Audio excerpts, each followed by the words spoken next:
But we can say, yeah, this person is a liar. Yeah, they lie all the time. Okay, but yes, they are. This person is a thief. They've been caught stealing. They've got convictions all through their record. Okay, yes, they're a thief. They steal. This person over here, they're just not. They're just a crappy human being. They a crappy mom, don't take care of their kids, da da da. Okay, we can say all of these things. But if this man over here who has a big position or whatever, if he stuck his thing somewhere that he shouldn't have, that's all that she wrote. It don't matter. She's a lying POS. She can be the biggest lying POS that you ever met. Okay. But if he still stuck his thing in it, it's all she wrote, you all. It doesn't matter. Does that make sense? Both things can be true at the same time. You want to say something? Well, a lot of people we would akin it to, and it's not about somebody lying or whatnot, but people hear something, and when they repeat it, they say it a little bit of a different version of what they hear. It's like the telephone game that you used to play as a kid, or the whisper game where you would whisper something into somebody's ear. They would hear it differently, and it would go all the way around the circle.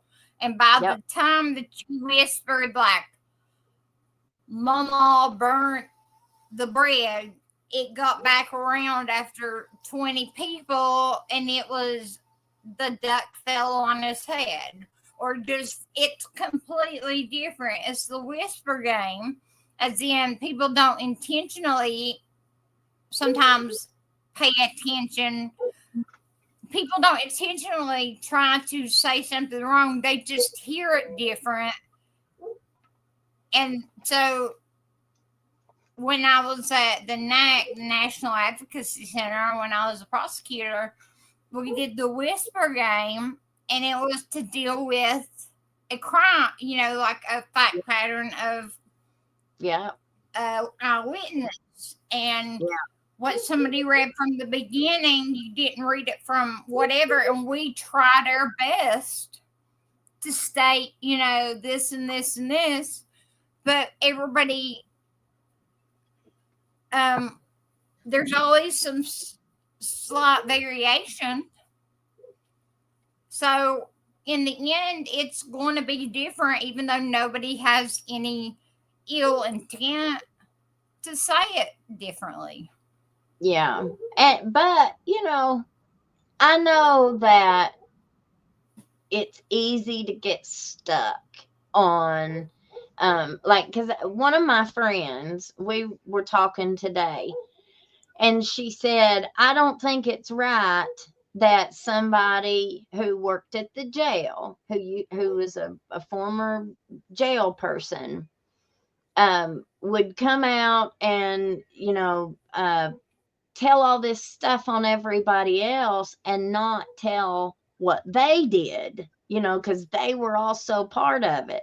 And I said, well, that's the thing. Like, if somebody would come out and say, you know, I was part of it and this is what I did, and I'm so ashamed of myself. I'm so sorry that that I did it. I felt manipulated. I felt pressured into it. If somebody owned their own part of it, I think it would be accepted a lot more. People have a really hard time with saying, I'm sorry. People And mess up. People yeah, mess up all the time. You own it, you get my respect more than trying to just dilly dally around it and try to hide the fact. You own up to what you did. hmm You got my respect. well, what is the whole thing? We've heard this. I mean, It's not the crime that gets you caught, it's the cover up.